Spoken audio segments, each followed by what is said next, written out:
Alright, what's good, guys? So basically we just made it to the National Museum of Civil War Medicine. The reason we chose this location was because there's paranormal activity all throughout the museum apparently, but especially in the 3rd floor. So I'm gonna try and get up there and we're gonna see what happens today.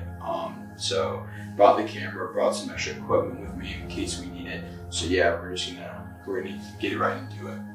The National Museum of Civil War Medicine was established at this location in 1996.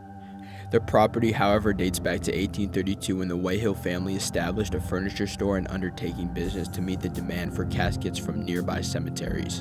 In 1862, embalming surgeon Dr. Richard Burr took up residence. He is known for questionable practices like charging admission for the public to watch him perform operations, allowing pre-sale of his embalming services for soldiers before they marched off to the Civil War, and even extorting grieving families who wished to reclaim their bodies of their deceased loved ones. Alright guys, so basically I've been walking around and this room really piqued my interest. Regarding like paranormal, I haven't really seen a lot of paranormal activity, anything like that, but this is definitely a dope museum and I could definitely see why people think this place is haunted. But you guys haven't heard a lot of this shit.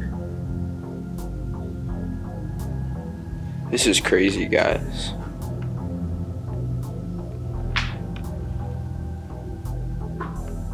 Though combat casualties were rampant and gruesome, twice as many people died of disease largely due to crude medical practices of the time. This can be attributed to overcrowded medical facilities, often non-existent sanitation practices, and poor diet.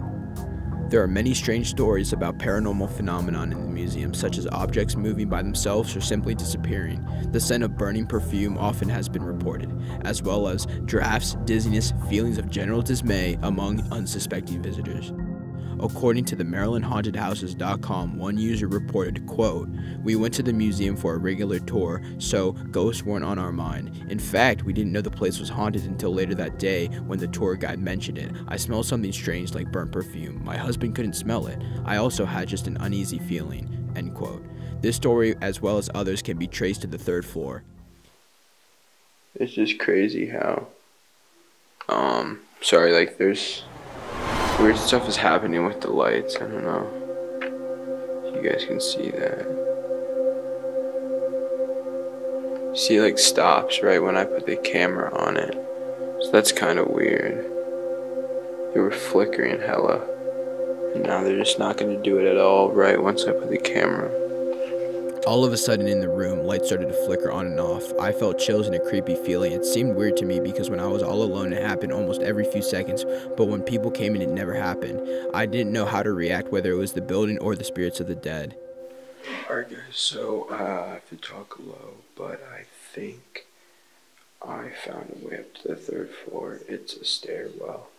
We cannot get up to the 3rd floor from that angle. I'm trying to find. In the elevator you can't either, so it's off limits.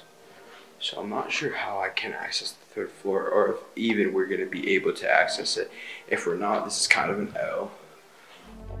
I went to the National Museum of Civil War Medicine to investigate the truth of unusual stories surrounding it. I cannot speak for others, but during my visit I had a constant paranoid feeling.